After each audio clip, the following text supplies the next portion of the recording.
Assalamualaikum warahmatullahi wabarakatuh.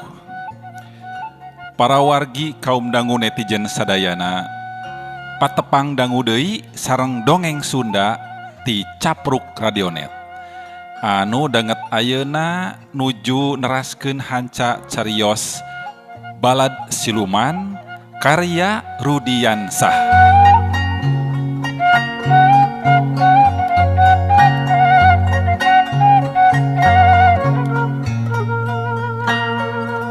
Mugi-mugi para wargi kaum dangu netizen sadayana sapapaosna aya dina kawilujengan kasehatan kalih kulawargina ditebihkeun tina wabah pandemi COVID-19 oge tinekanan anu dipimaksad. Atuh tekendat sim kuring nganuhunkeun kanu parantos subscribe, kanu parantos nge-share, kanu parantos nge-like sareng komen. Mangga di komen wae di kotak komen anu dihandap supados janten pangrojong atanapi masukan kanggo kamajengan ieu kanal Capruk Radionet. Boh bilih aya nu nembe sumping ka ieu kanal hatur nuhun. Mugi-mugi konten-kontena katampi oge upami teu acan subscribe mangga kantun dipencet atanapi diklik wae seratan anu beureum palih handapeun videona tanu ieu aya dina tayanganana. Para wargi kaum dangu netizen sadayana, Randi saprakanca nuju miang ka bumina Halimah. Maksadna bade ngalayad Halimah anu nembe ngalahirkeun. Tah kumaha carios salajengna? Mangga orang teraskeun nanging satu acana aya anu bade ngalangkung. Diviralkeun.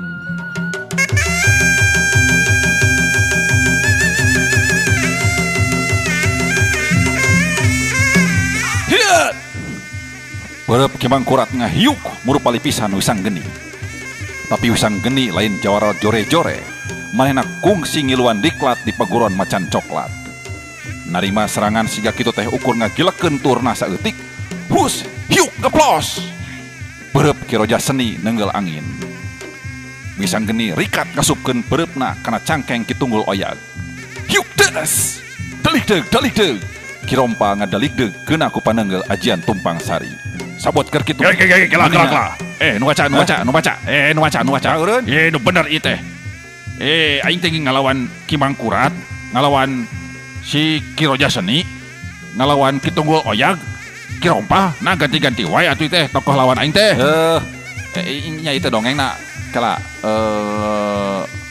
ieu nu puguh. Kitunggul Oyag. Nya kitu atuh sing puguh. Manya mimiti ku Kimang Kurat. Uing ngagilek.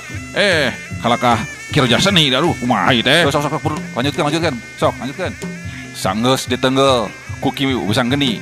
Kitunggul Oyag gancang ngaluarkeun pesok leutik balati tina cangkengna. Kolepat siat beunang kana beheungna Ki Wisang Geni. Getih ngucur tina beheung Ki Wisang Geni. Allah. Aduh. Pani mah ukur dongeng atuh. Nah kunaon? Iya tinggal ieu tapakna ieu. Aduh, nah atuh kakuet ku sorangan ieu mah papatah ieu. Atuh kumaha ieu teh? Cicing tah ieu tempelkeun ku ieu. Tempelkan saja dengan koyo kecapi satu senar.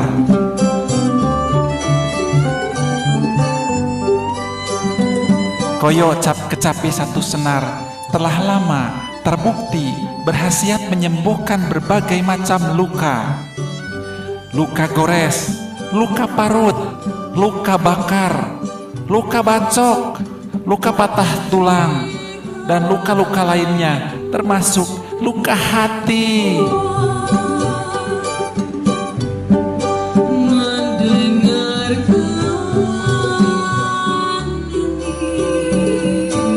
Tempelkan segera koyo kecapi satu senar di tempat-tempat yang Anda inginkan, termasuk jika Anda turwisen, tempelkan saja di mata Anda.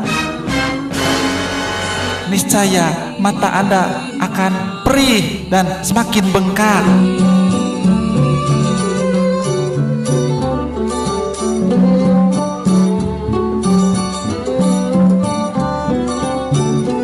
segera dapatkan Koyo Kecapi cap 1 senar di toko-toko online terdekat. Curalit, kuring, jebret, kuduat. Mang, kalah balik geus cager mah.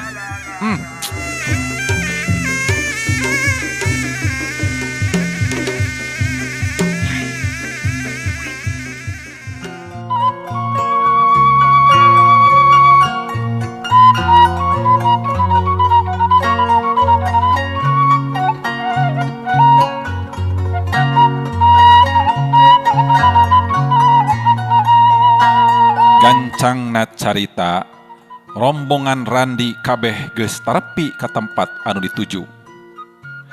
Ngan bae moal kungsi dicaritakeun kumaha saterusna ngeunaan obrolan Randi jeung Halimah katut nu sajena harita nalika kabeh geus araya di jero imah Halimah.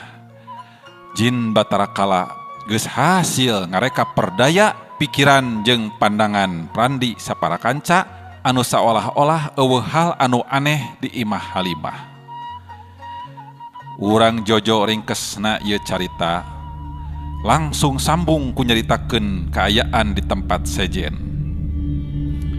Harita aya 2 jalma anu keur dariuk sila pahareup-hareup jeung hiji wanoja ngora geulis rupa. Dariukna di jero kamar khusus imah gedong 2 tingkat ngan geueuman. Pangaruh tina hawa tempat anu pangeusina oge memang ngandung komara tina ilmu mistis. Di antara nu keur dariuk sila teh tembong aya meja leutik sapaseun alat-alat ritual anu nagog ditilaman ku taplak meja kain warna beureum. Eta wanoja nu ngora geulis rupa teh tembong beungeutna camukpluk ku wedak, bibirna tembong beureum euceuy ku gincuk. Halisna kandal, sifat manik ngejeuwit, ngejeplok meh sagede hileud orok. Buukna anu panjang tembong digelungkeun, sarta dipase ku tusuk konde mapaesan kana rupana anu menor. Saha atuh eta teh cenah wargi kaum dangu netajen sadayana. Sing horeng eta nu disebut Nyai Cangkurileung teh geuningan. Dukun sakti anu jadi pananya anana eta 2 jalma nu ngaran Rustam jeung Lasmini salaki pamajikan. Nyai Cangkurileung tembong nyusutan getih ku jempol leungeun katuhuna anu turun mapai kana gado. Sabab memang dirina harita keur nyandangan tatu anu jero sok sanajan teu parna. Hal eta teh kulantaran eleh jajaten balukar ngadu kakuatan batin jeung Randi basa tadi. Teu lila Nyai Cangkurileung kadenge manehna cumarita ditujukeun ka Rustam katut Lasmini anu harita dariuk sila jeung emok hareupeunana dibarung ku ngahegak.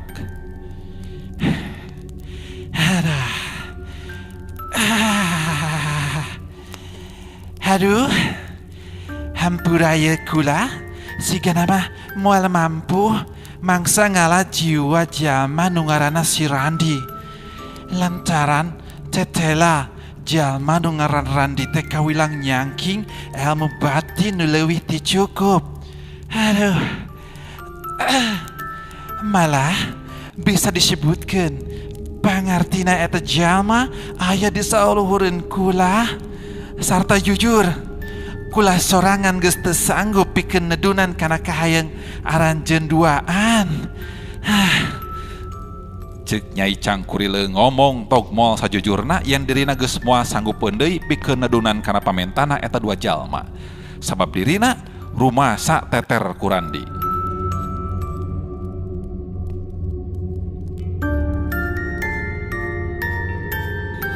Waktu ngadenge Nyai Cangkurileung nyarita kitu atuh Lasmini jeung Rustam teh jadi rada ngahanjelueun hatena.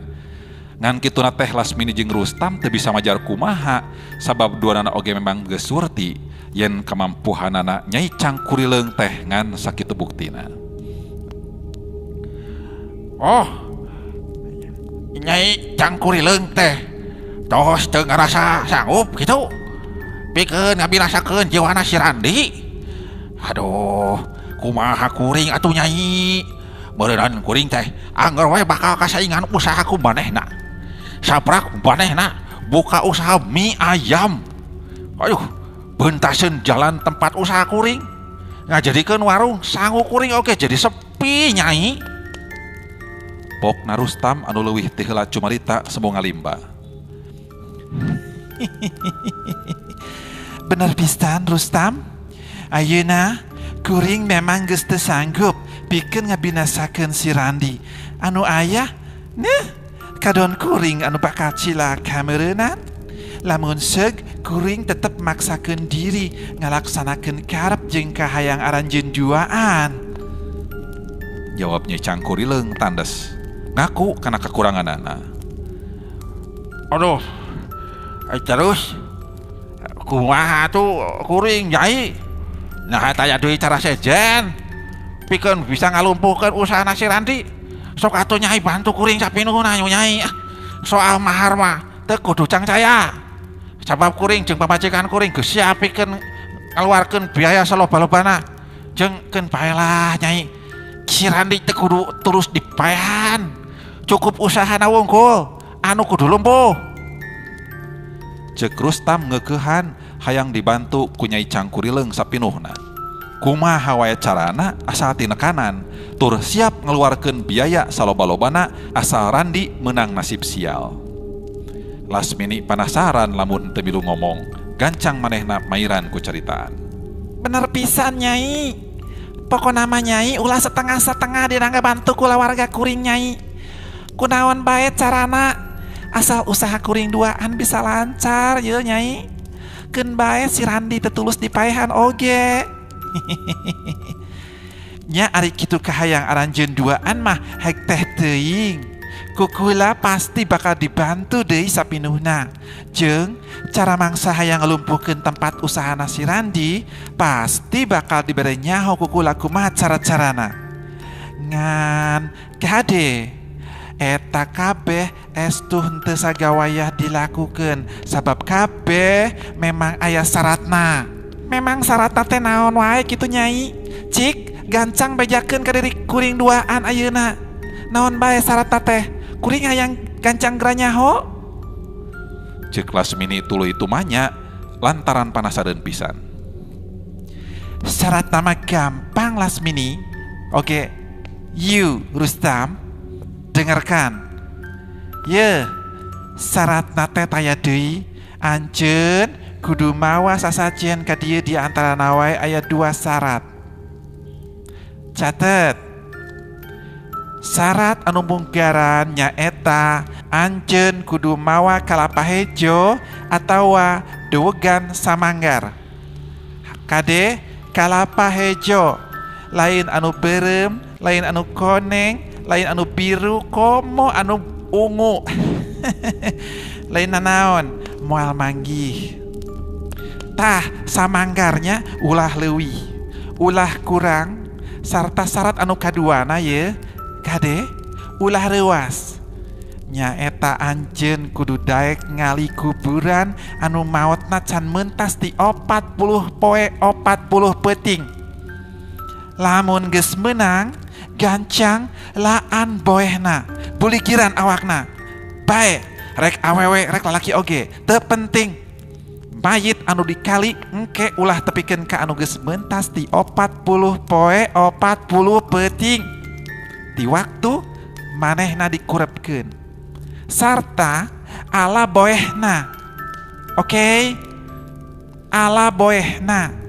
Bari daging si mayitna sempog saeutik. Mana we eta mah bebas. Rek dinu pingping, rek dinu dada, dina tonggong, dina bujur, dina mana we lah. Tuluy bawa ka dieu. Tak kitu. Syaratna teh kumaha? Sanggup moal maraneh Rustam ngalaksanakeun eta syarat? Sabab diri anjeun pisan nu ditugasan pikeun neangan eta syarat. Cek Nyai Cangkurileung ngajelaskeun ngeunaan syarat-syarat anu perlu dilakukeun ku Rustam harita. Rustam jeung Lasmini can waka aya nu ngajawab, duanana kalah ngadon terus ngahulang. Nempok kitu atuh Nyai Cangkurileung gancang nyarita deui. Jeung kahade deui poho waktuna. Ngali kuburan mah kudu wanci tengah peuting. Ari ngalakalapa mah beurang ge teu naon. Rustam anu keur ngahulang kadenge manehna nyarita. Waduh, kira-kira we atuh Nyai, eta syarat anu kadua teh nah teu salah teh. Aduh, sabab samemeh kuring ngalakukeun eta tindakan teh meureunnan kaburu ngapecir, yo, ngapecir sieun. Ngabayangkeun mayit anu ngajelepeng di jero kuburan tapi nah atuh bet kalakan eta kuring ngagali eta kuburan. Bari dina wanci tengah peuting. Be edas syaratna maneh ku berat-berat euy Nyai. Ceuk Rustam harita bari ngabiri gidig. Lasmini oge sarua deui harita manehna tuluy nyarita bari ngabiri gidig. Ih, maknya teuing Nyai, salaki kuring kudu ngagali kuburan onaman. Moal teu dipegat jurig mah geura. Aduh, tuluy ngajung jurigan deui eta anu dikali kuburan anaku salaki kuring. Pedah eta meureunnan ongkoh boeh dipaoknya daging bobogaan lagi disempog. Duh, barara ieu teuing. Pokna Lasmini puguh teu mikeun. Ngadenge Rustam jeung Lasmini nyarita kitu, Nyai Cangkurileung kadenge manehna seuri leutik bari terus nyarita deui. Ih, atuh ulah waka ngabayang-bayang anu can puguh ari teu teh. Cing yakin moal aya jurig anu wani ngaganggu ka Arandika sapanjang Arandika masih keneh deket jeung diri kula. Kumaha? Sanggup? Andika ngalaksanakeun eta syarat, tapi ari teu sanggup panjekeun bae moal maksa. Ngan meureunnan kahayang Arandika moal laksana. Tembal Nyai Cangkurileung nandaskeun. Aduh, wah tuh Nyai. Nah, teu bisa digantikeun kitu eta syarat anu kaduana. Duh, jadi bingung ya kakuring ge. Lain bingung mah meueusan, ieu mah nyaanan bengong. Pokna deui Rustam bari jeung kerang-kerung we halisna teh harita. Nya teu bisa digantikeun kitu wae atuh Rustam. Kula teu salah nyebutkeun. Syaratna memang kudu kitu, tur teu bisa pikeun dirobah deui. Tapi geus lah, tong waka bararingung kitu ayeuna mah. Arandika duaan ku kula ayeuna dibere waktu. Pikeun bisa mikir saheulaanan ngeunaan cara kumaha dena nangtukeun sikep. Angguran mah geura kaluar heula sakedeung ka itu Rustam. Tinggalkeun kula duaan di dieu jeung pamajikan Andika ieu di jero kamar. Sabab kula ayeuna hayang jajab kasuka heula jeung ieu pamajikan Andika. Ceuk Nyai Cangkurileung teu kirem-kirem, bet teu ku hanteu ieu dukun teh bet geuningan suka ka papada. Awewe resep deui ka awewe. Rustam teu bisa baha nalika Nyai Cangkurileung aya kahayang teh. Dirina gancang kaluar ti jero kamarna Nyai Cangkurileung bari terus nyarita. Oh, mohon Nyai, mangga. Ayeuna kuring sejak keluar heula ieu. Sok Lasmini tuwutkeun kainya pamen tanah Nyai. Ulah setengah-setengah kudu ridho dina ngaulaan kahayangnya eta Nyai. Ceuk Rustam samemeh kaluar ti jero kamarna Nyai Cangkurileung tempat praktekna. Teu kacaritakeun deui kumaha saterusna anu jelas Lasmini teu bisa nolak jeung baha kana kahayangna eta dukun anu boga kalainan dina hal kasuka. Tuluyna carita harita Lasmini jeung Rustam duanana terus baralik. Make motorna boncengan Lasmini ngagelentem.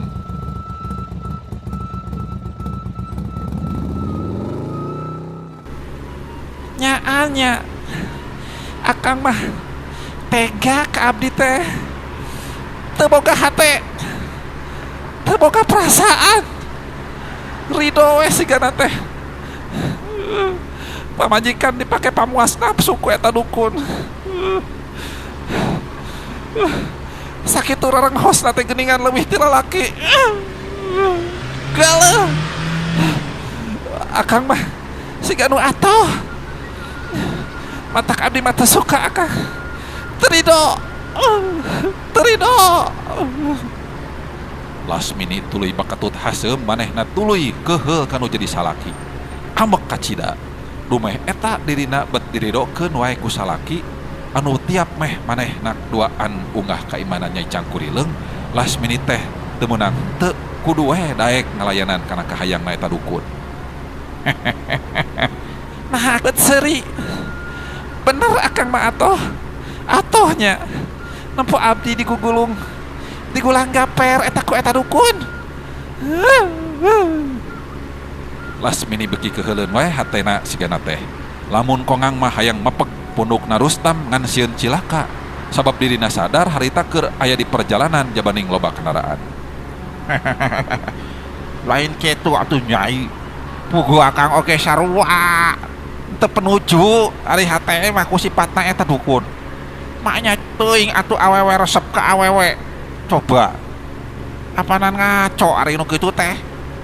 Ngan ku sabab urang teh duaan memang kudu bisa ngahonta cita-citanya wayahna. Lasmini kudu daek jeung kuat narima kenyataan sahulaanan mah. Sabab lamun sok eta dukun kejul teh bisa diturutkeun kahayangna ku urang dibeuli hatena. Urang teh pasti bakal lanyun meureunnan. Moal meunang nenaon bakal nyamos. Pokna Rustam rada ngupahan harita teh ka pamajikanana anu keur manyun dagang tutut. Nya. Tapi lamun seuk gagal deui kumaha? Anger we meureunnan bakal rugi. Hanas urang ngorbankeun harta jeung raga engke teh. Apanan bakal mubah ari akang. Entong waka selempang kitu atuh Lasmini. Tinggali wae engke ka hareupna. Pasti moal ngalaman deui gagal tapa gaweana si Nyai Cangkurileung teh. Dan ngalaman gagalna oge karek sekali lain. Nya, sugan we atuh.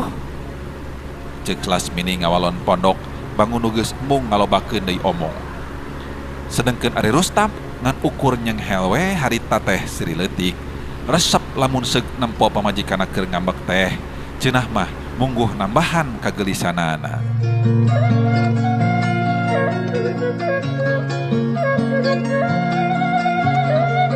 Urang tinggalkeun heula kaayaan Rustam jeung Lasmini anu harita arek balik ka imahna.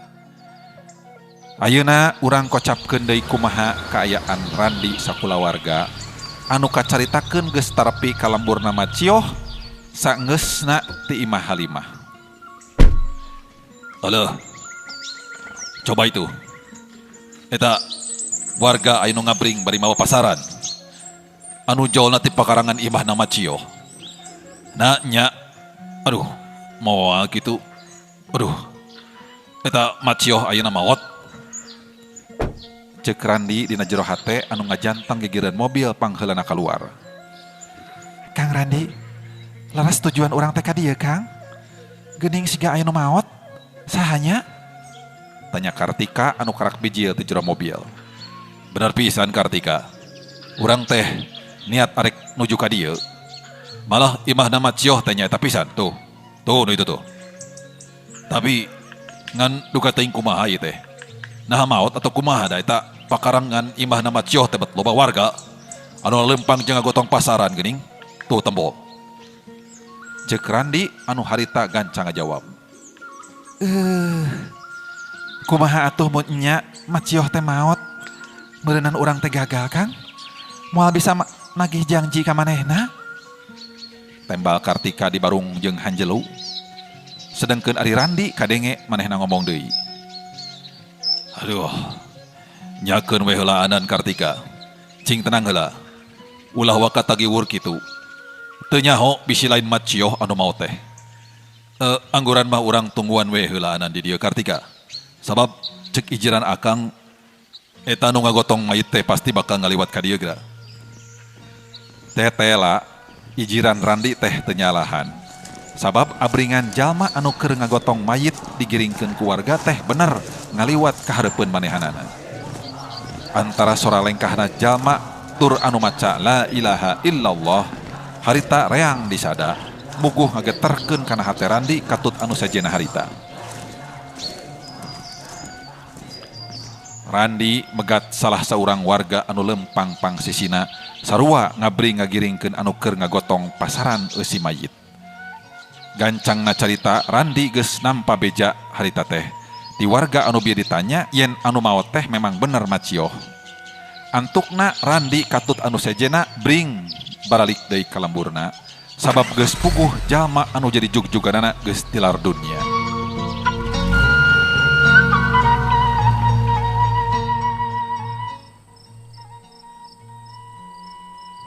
Kakocapkeun di tempat sejen di imahna Rustam kadenge keur antang gunem catur jeung kawawuhan manehna anu nelah Dadang jeung Dudung. Eta dua jalma teh puguh dua urang preman bayaran Rustam. Rustam kadenge harita keur cumarita ditujukeun ka eta dua jalma. Dadang, Dudung, poting ieu dewek terek mere tugas ka ari laing duaan euy. Sabab dewek ayeuna geus beakeun akal. Si Randi nu beuki asa aing wae rupna. Wani nyaingan aing sagala rupana jadah teh. Ceuk Rustam tembong kakerot. Manehna teh cecebeun pisan ka Randi anu dianggapna Randi wani nyaingan kana jalan usahana. Anu sok padahal mah imahna Randi jeung imahna Rustam teh teu pira kahalangan ku sawah 5 kotak jeung salogak susukan, bisa disebutkeun imahna tetanggaan. Nah Kang, lain tetukun tadi teh si Randi arek dipaehan lid disantet. Dudung tumanya ka Rustam. Nyaeta gagal euy. Kalah mere syarat tu berat dukun teh. Mangsa dewek tadi meta tanjakan sejen kemanehna. Atuh jelas dewek jeung pamajikan dewek oke ente sanggup bari kudu gitu mah. Pokna Rustam bari sakepeung melenyun udud roko bodas pangmahalna. Har, gagal. Ongkoh sakti cenah Nyai Cangkurileung teh. Tapi naha ayeuna bet gagal geuning. Pokna deui Dudung asa teu percaya meureunnan lamun seuk Nyai Cangkurileung kabejakeun gagal teh dina mancen gawe. Iya bos, coba eta kumaha caritana cenah. Nyai Cangkurileung bet bisa gagal gitu. Lain sakti mandraguna cenah eta dukun muda teh bos. Ayeuna bet bisa ngaranapan gagal. Asa teu ngarti Dadang mah. Ceuk Dadang, adik sakembarana Dudung. Anu kadenge milu mairan ku caritaan sabab sarua manehna oge kageteun jeung panasaran. Hayang apaleun naon alasanana eta Nyai Cangkurileung bet bisa ngaranapan gagal kitu mangsa narekahan kana karep jeung kahayangna Rustam katut Lasmini. Anu sok padahal mah maranehna duaan teh geus nyaho yen eta Nyai Cangkurileung teh sakti mandraguna ti Rustam. Tapi naha ayeuna bet ngaranapan gagal ngajadikeun Dadang jeung Dudung oge terus panasaran hayang apal kana sabab musababna. Jadi kieu ya Dadang Dudung. Ceritana teh ari hayang ngapal mah. Sacara singkat Rustam terus ngedrek-dek nyaritakeun kaayaan tadi beurang. Mangsa dirina katut Lasmini pamajikanana aya di imahna Nyai Cangkurileung. Nyaksian Nyai Cangkurileung mancen gawe di imahna pikeun nyantet Randi. Teu lila kadenge Rustam mungkas guaran caritaanana tur ditungtungan ku nyarita. Tah.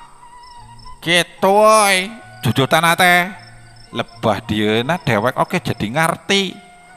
Si Randi teh lain jalma jore-jore. Muanehna estu nu nyangking ilmu gebatinan anu leuwih ti cukup. Malah bisa disebutkeun pangartina si Randi memang aya di saluhureun pangartina Nyai Cangkurileung. Bayangkeun. Eta oge cek si Nyai Cangkurileung sorangan anu ngomong yen si Randi hebat ilmuna. Bener teu Lasmini? Ceuk Rustam bari ngareret ka Lasmini pamajikanana. Anu harita karak norojol ti dapur bari mawa cai enteh panas jeung lalawuhna. Kumang rupa sepan cau jeung waluh gede diwadahan kana piring seng. Bener pisan Kang Dadang, Kang Dudung, kitu pisan. Tapi beh sumangat atuh deui ngobrolna, tah atuh sok ngopi-ngopi heula naha. Lumayan sepan cau jeung sepan waluhna ye. Caina ku cai enteh pahit panas geura sok. Dijamin ngejeletot kana letah. Jawab Lasmini kituna teh bari gek manehna ngilu diuk nimbrung ngobrol jeung eta tilu jalma. Aduh, karesep Dadang pisan ieu mah atuh yeuh. Alah, sepan cau sagala rupa. Cik urang cobaan heula sepan cauna, bilih kirang asak. Dasar Dadang anu hejo ku dahareun ngan celebek we manehna ngopi eta sepan cau. Was wis wus ngopina teh rusuh kusabab rada panas keneh eta sepancau teh. Nah, ari laing dadang. Gerakeun lanceuk sama. Teu kaop nempo aya hakaneun langsung we nyelebak. Dudung ngageunggeureurkeun ka Dadang. Adina anu keur ngopi sepancau mani cacamuilan. Bae atuh Dodong. Da sidik dua hareun mah matak disuguhkeun oge apan ngarah jag-jag bedas tanaga. Engke dewek rek mere pancen gawe ka maneh ye. Oh, nya bos, siap bos.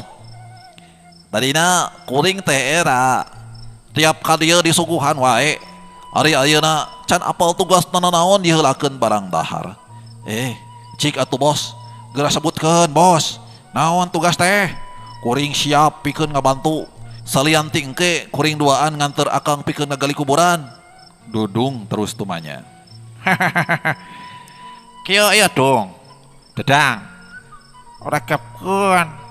Engke daliga kaayaan wan Cipoting sepi jompling.